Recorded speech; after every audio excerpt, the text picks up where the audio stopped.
Simi here from Hasek Fund Services, and we're going to continue our discussion on rolling funds.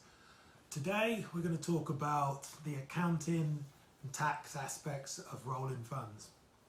So firstly, rolling funds are very different in the way that you have to account for them than a regular fund because of the legal structure and how you have to split all of the profits, all of the expenses, and deal with the investors. So if you think about it, if each series stands alone by itself, each series almost has its own books and records, which makes it a bit cumbersome on the accounting end if you don't have the necessary tools and software to deal with it. So a regular accountant will certainly not be able to do it.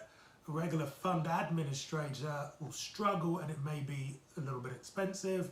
So please go and find the appropriate professional for this task.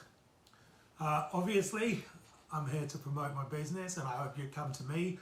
However, it's really the greatest fit for the fund manager and who they can work with and who has the knowledge.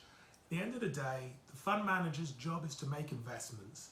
Your accountant's job is to account for said investments and advise you through the pitfalls, especially if you're a new fund manager. So I would advise you to find the right team that pushes you towards being a successful fund and you're not worried about the back office and operations. So structurally, how you set up the general ledger, how you set up the allocations, everything you do has got to be geared towards the rolling fund. How you track investments also, so please remember whatever servicing system you use or whatever tracking system you use to track investments is very, very important. In addition to that, if the fund is audited, which many venture capital funds are not, but if you're looking at real estate, if you're looking to get debt, you would probably have to get it audited from a bank. If the fund is audited, you must find an auditor that understands the structure. Otherwise, they're going to be asking a lot of questions and they won't be able to understand how the fund administrator has done things. I would suggest getting the two on the phone ahead of time.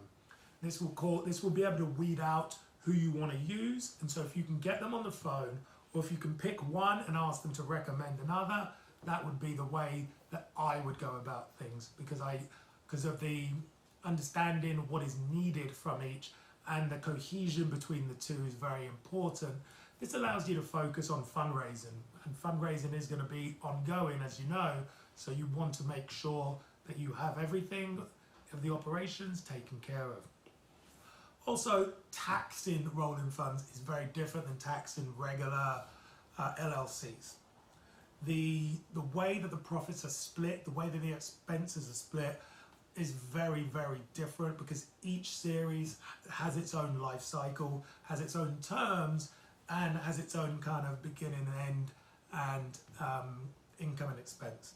Therefore, in conjunction with the fund administrator, the tax team have to understand the structure first, understand the nuances, and work through them, because it is not as simple as a syndication, or it's not as simple as an LLC, where all members' interests are the same.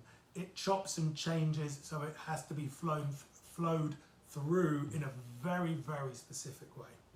So, I hope that answers a few questions about how you actually do it, because that's what I'm trying to do here. I'm trying to show people that once you've made the decision of going for a rolling fund, okay, how do I do this? Who do I get the information from? What are the relevant questions to ask? And, how do we perform it in order to create the greatest value to investors? So I hope that answered the question. If not, please send me an email and I'll be happy to respond to you. Thank you very much. Kenneth Simi, Hasek Fund Services.